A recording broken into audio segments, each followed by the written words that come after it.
চলো আজকে বাচ্চাদের প্রিয় একটা রেসিপি বানানো যাক, ভেজ হটডগ। এই রেসিপিটা খেতে অসাধারণ লাগে। অনেক তো দোকানে কিনে খেয়েছো, এইভাবে একবার যদি বাড়িতে বানিয়ে খাও, বাচ্চা থেকে বড় আশা করছি সবার পছন্দ হবে। বাচ্চাদের তো খুব পছন্দ হবে। তার জন্য আমি কড়াইয়ে অল্প একটু তেল নিয়ে তাতে রসুন কুচি দিয়ে একটু নাড়াচাড়া করে নেওয়ার পর দিয়েছি কুচনো পেঁয়াজ।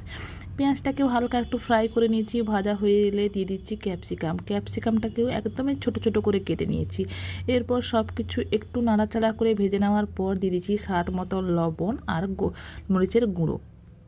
সব কিছুকে একটু নাড়াচাড়া করে মিশিয়ে নেওয়ার পর দিয়ে দিচ্ছি সেদ্ধ করে রাখা কর্ন, আর এখানে দিয়েছি অরিগ্যানোটা দিলে ফ্লেভারটা খুব ভালো আসে। তার জন্য এখানে দিয়ে দিয়েছি একটু নাড়াচাড়া করে নিয়েই দিয়ে দিয়েছি সসগুলোর মধ্যে দিয়েছি টমেটো কেচাপ, আর দিয়েছি শেজওয়ান সস আর মেয়োনিজ। এরপর সব কিছু মিশিয়ে নিলেই আমাদের হটডগের জন্য পুরটা সুন্দরভাবে তৈরি হয়ে গেছে। এরপর এটাকে একটা সাইডে রেখে দিয়েছি ঠান্ডা করার জন্য। এটাকে একটা সাইডে রেখে দেওয়ার পর যে ব্রেডটা দিয়ে আমি হটডগটা বানাবো সেটা নিয়েছি দুটো।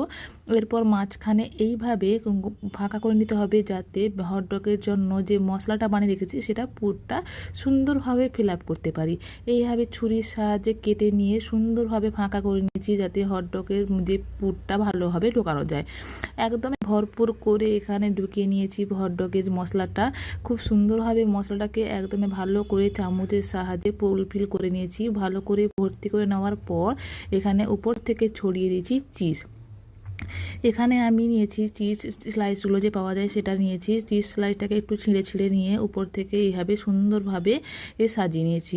এরপর একটা তাওয়াতে সুন্দরভাবে বাটার মেল্ট করে নিয়ে দিয়ে দিচ্ছি এটাকে। হটডগটাকে একটু উপর থেকেও আবার বাটারটা ঘষে নিয়ে একটু স্প্রেড করে নিয়ে ঢাকা চাপা দিয়ে কিছুক্ষণ সেঁকে নিতে হবে, যাতে চিজটা খুব সুন্দরভাবে মেল্ট হয়ে যায়। আমাদের এখানে চিজটা খুব সুন্দরভাবে মেল্ট হয়ে গেছে, আর আমাদের তৈরি হয়ে গেছে ভেজ হটডগ। একদমই লোভনীয় দেখতে হয়েছে। উপর থেকে একটু মেয়োনিজটাকে ছড়িয়ে দিলেই তৈরি হয়ে যাবে ভেজ হটডগ। একদমই টেস্টি, বাচ্চা থেকে বড় সবারই পছন্দ হবে, আর বাচ্চাদের টিফিনের জন্য খুব ভালো একটা রেসিপি।